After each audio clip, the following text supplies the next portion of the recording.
Departamento de Inteligência Agronômica da Auster Tecnologia. Essa é a nossa terceira aula dessa primeira playlist sobre conceitos básicos da adubação nitrogenada. Na aula anterior, nós começamos a entender como que é o nitrogênio enquanto nutriente para as plantas, mas com um enfoque mais generalista e até mesmo um pouco mais teórico. A partir dessa aula, nós vamos entender como que é o nitrogênio, qual a importância desse elemento e seus aspectos de manejo para as principais culturas que nós plantamos aqui no Brasil. É importante frisar que alguns dos conceitos que eu vou estar apresentando aqui, eu já apresentei eles de forma um pouco mais detalhada na aula anterior. Talvez o ouvinte que está chegando nessa primeira aula, como seu primeiro contato conosco do Nitrogênio em Foco, talvez seja interessante retomar as aulas 1 e 2 para que o conteúdo dessa aula seja de fato melhor aproveitado. Bom, já que vamos estar falando de como que é a nutrição com nitrogênio para as principais culturas, quais seriam as culturas em que a gente vai estar abordando nesse vídeo? São elas a soja, o feijão, o trigo, o milho e o algodão. E por fim, vamos ver alguns sintomas de deficiência nessas culturas que podem ser causados por falta de nitrogênio. Começando então pela cultura da soja, obviamente é importante refrisar. É irônico falar de adubação nitrogenada para uma cultura que não necessariamente recebe adubação nitrogenada. Mas a importância que ela tem para o país e que a gente espera que em muitos casos esse conteúdo vai chegar a colegas, agrônomos, técnicos e produtores rurais, dada a importância da cultura, a gente está abordando ela aqui também nesse contexto da nutrição com nitrogênio. Quando a gente está falando de soja, a gente está falando de uma planta praticamente autossuficiente em nitrogênio com a utilização da fixação biológica de nitrogênio, e que vai ter uma absorção de aproximadamente 80 kg de nitrogênio, não é de insumo, 80 kg de nitrogênio por tonelada de grão produzido. Desses 80 kg que a planta assimila, como que ela se distribui? Vão ser por volta de 65 kg para os grãos, principalmente para a formação de proteínas, e cerca de 15% que vai ser utilizado no metabolismo da parte aérea, que vai ficar na parte aérea. O ápice da absorção ocorre por volta do estágio R5 da cultura, que é exatamente os princípios do enchimento de grãos, logo da demanda por proteína para que consiga completar a composição desses grãos. Seguindo o nosso raciocínio com as principais leguminosas plantadas no Brasil, passamos agora para o feijão. O feijão, diferentemente da soja, ele tem diversas peculiaridades e particularidades a respeito da nutrição com nitrogênio. Mas assim como a soja, o seu salto de absorção, a sua maior demanda, também vai ser no início do período reprodutivo, dada a sua alta composição de proteína nos grãos, e a demanda por proteína, vamos lembrar, proteínas são compostas por aminoácidos, e aminoácidos têm sua base nos compostos nitrogenados. Logo, para formar proteínas, encher o grão com proteína, exige-se bastante nitrogênio. Há de fato um pouco de fornecimento por vias biológicas, pela fixação, mas muito menos do que a soja, e logo demanda alguma suplementação, alguma adubação de fato, a colocação de um insumo, de um fertilizante, para fornecer essas lacunas, essas deficiências que a planta poderia apresentar. O estágio R6 corresponde ao ápice da absorção de nitrogênio na cultura. E para sintetizar, o que significa o estágio R6 para essa cultura? Quando 50% das plantas já estão com flores abertas, ou seja, o estágio reprodutivo começa ali, começa pleno, logo eu tenho o pico de absorção do nitrogênio. Conforme eu havia mencionado, grãos ricos em proteínas são igual a uma alta demanda por nitrogênio. Um dos pontos mais importantes para a gente entender e para a gente saber manejar todos os nutrientes praticamente em diferentes culturas é a gente entender a marcha de absorção ou a curva de absorção, pelo menos teórica, de como que a planta absorve e assimila os nutrientes. Essa aqui ela é a curva característica para o feijão. Observe que ela tem uma absorção de VE até V4 de certa forma bastante moderada. Por volta de ali entre V4 e R6, a planta vai ter absorvido por volta de 22% apenas de sua demanda total de nitrogênio. E conforme eu havia mencionado anteriormente, quando a planta alcança R6 ou passa desse estágio, alcançando os períodos reprodutivos plenos, a planta vem com uma alta demanda por nitrogênio e, consequentemente, uma alta absorção. Momento chave para o fornecimento do nitrogênio para que a planta consiga alcançar o seu teto produtivo estimado e explorar, de fato, o seu máximo potencial. Bom, agora tratando um pouco das gramíneas cultivadas no Brasil, começamos pelo trigo. Vamos entender como é que funciona, né, a nutrição com nitrogênio para a cultura do trigo.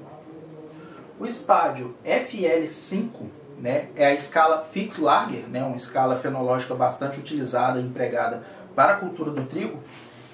FL5 corresponde à fase final do perfilhamento, ou seja, quando de fato aquela única semente, né, aquela única planta de trigo que germinou, ela começa a criar perfilhos, ou seja, ela começa a criar de fato a sua touceira ali. Ela vai ter absorvido por volta de 60% da quantidade total de nitrogênio demandada para o ciclo. É bastante interessante. Mais da metade do que a planta dependeria de nitrogênio até essa fase já foi absorvido. O ápice da absorção, ela vai do início do perfilhamento, que é essa fase que eu descrevi, ocorrendo por volta de FL2, até o segundo nó visível, que na escala de Fix-Lager corresponde ao FL7. Esse é o pico de absorção, né, o máximo de absorção de nitrogênio da cultura do trigo. A partir do final do perfilhamento, o nitrogênio demandado é direcionado para o alongamento do colmo e a formação e o enchimento das espiguetas, sendo fundamental o impacto deste nos componentes produtivos e, obviamente, para uma alta rentabilidade e produtividade para a cultura. Porém, os excessos de nitrogênio podem levar a planta ao acamamento.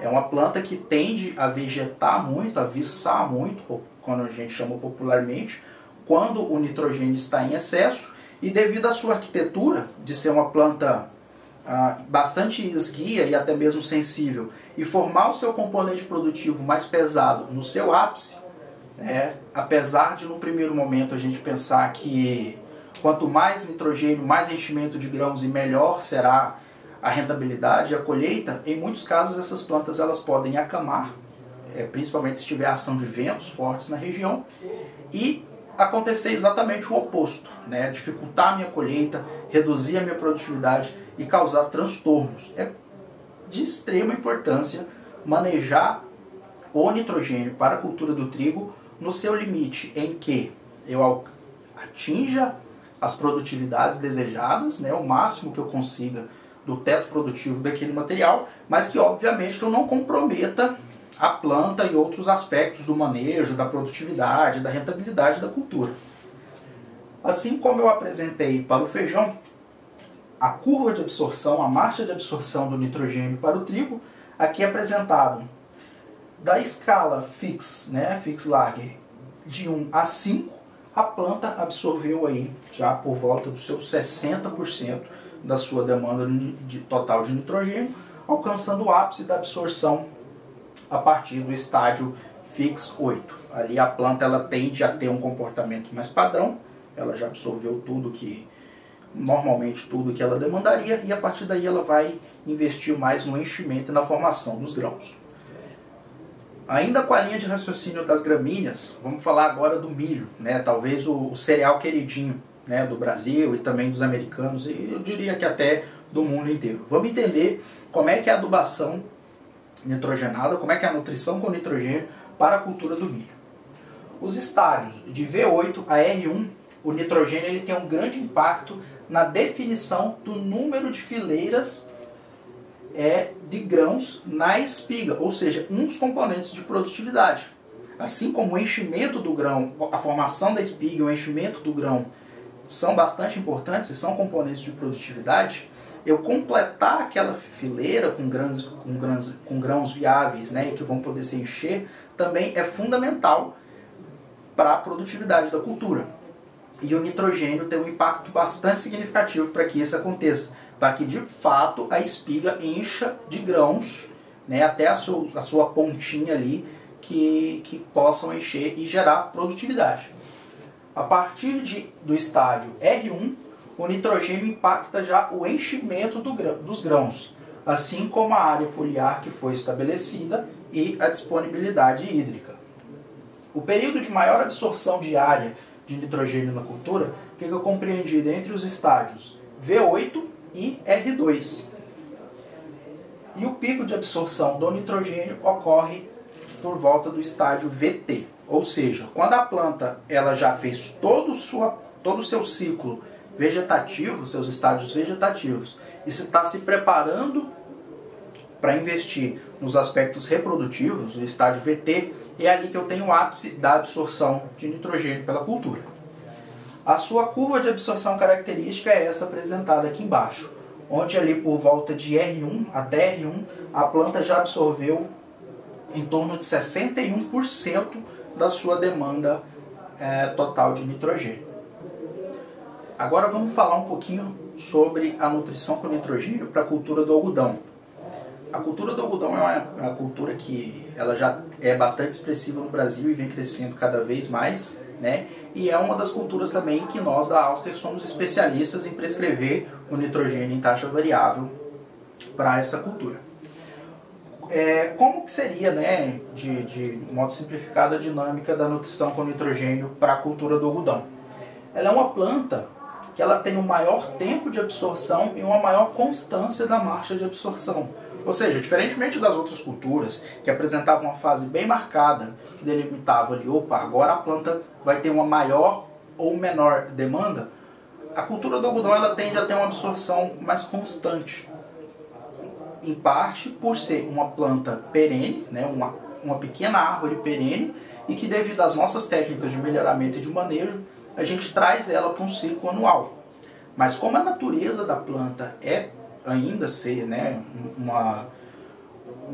ser perene, continuar no campo indefinidamente, ela tem uma marcha de absorção bastante cadenciada e bastante uniforme. Por volta dos 85 dias após a emergência, a cultura do algodão terá acumulado aproximadamente 50% do total de nitrogênio necessário na parte aérea. O período de maior absorção de nitrogênio diário fica compreendido entre os 40 dias após a emergência e os 120 dias após a emergência. Logo, o intervalo, né, desse período são os 90 dias após a emergência, em que a gente pode colocar ali como o pico de absorção, a fase de maior absorção. E há uma grande variabilidade de manejos a serem adotados, exatamente por isso. É uma cultura que me permite colocar o nitrogênio em fases diferentes ou em períodos diferentes, né?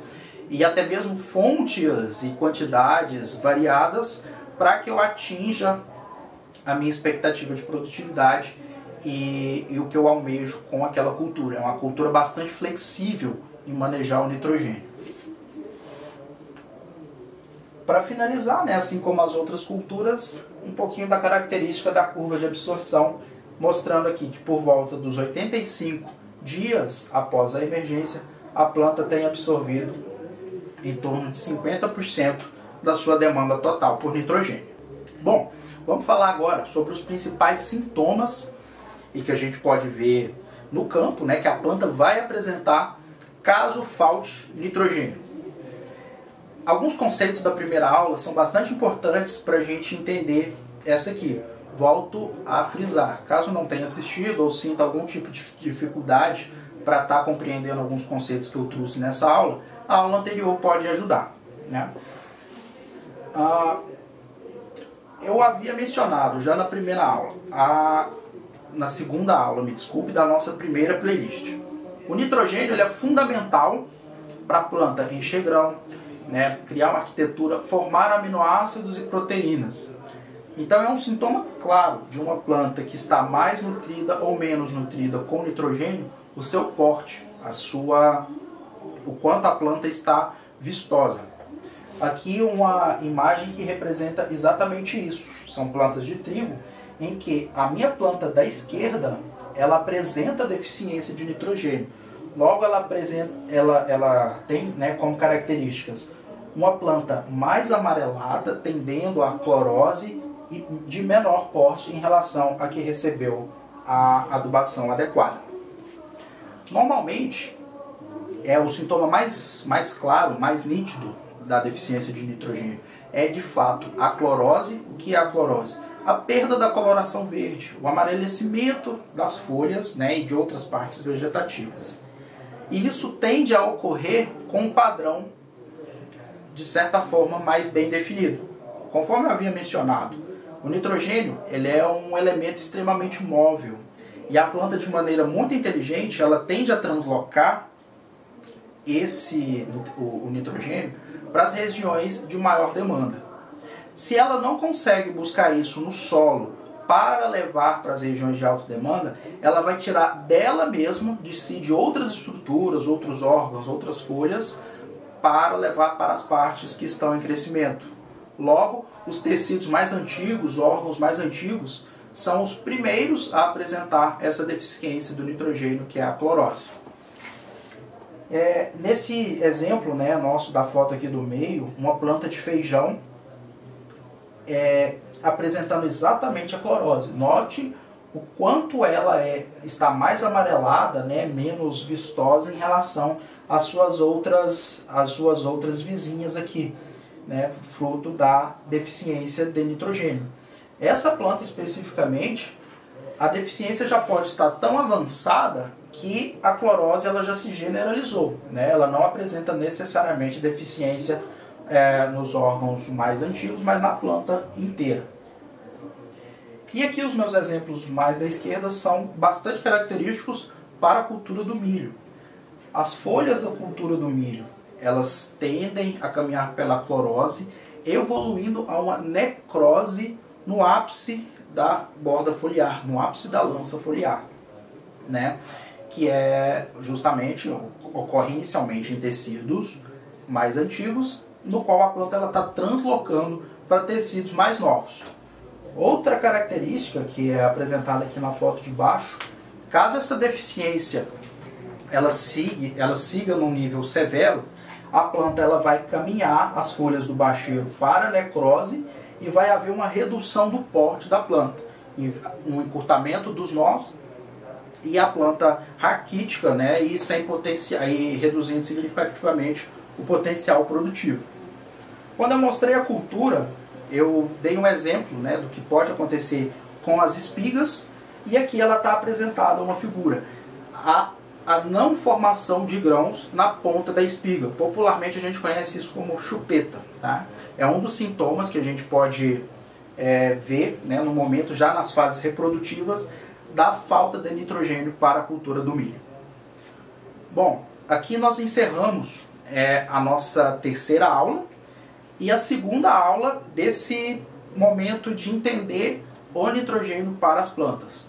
Mais uma vez, caso tenha ficado alguma dúvida ou tenha alguma sugestão, interaja conosco nos comentários, curta, compartilhe, vai ser um prazer interagir com você e levar até mesmo novos conteúdos. Até a próxima aula.